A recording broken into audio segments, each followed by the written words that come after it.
แสนเจ็บฝืนใจเก็บความซ้ำนั้นอยู่เดียวดายฝืนใจยิ้มหับเอาสิ่งที่เป็นไปน้ำตาตกไหนจนกลายเป็นสายเลือดนองเมื่อวัน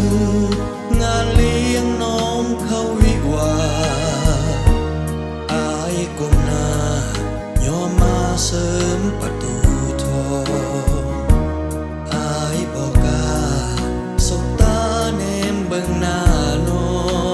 งยามความเศร้ามองให้น้องเห็นเป็นน้ำตาดอกไม้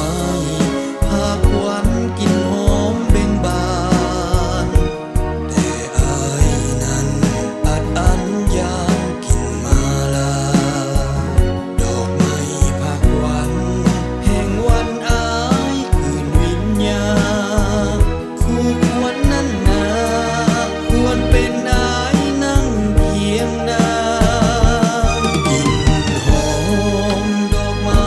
ภาควันน้องนั้นสู้สิวันอีกนานนั้นคงบ่จางดอกหักซ้ำคงซ้ำไปตามทุกทางภาควันอ้ายหา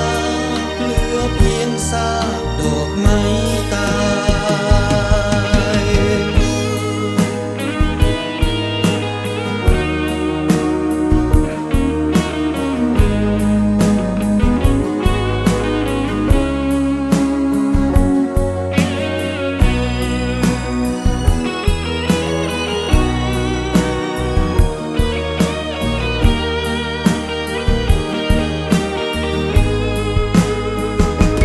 ดอกไม้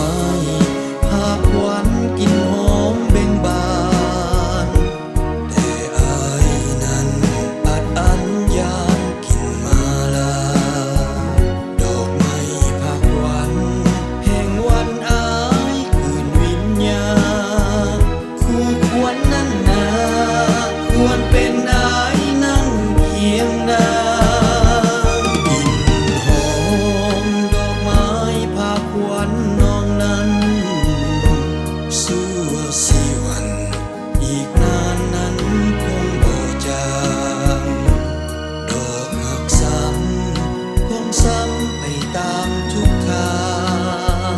ภาควันอ้ายหาเหลือเพียงซากดอกไม้ตาย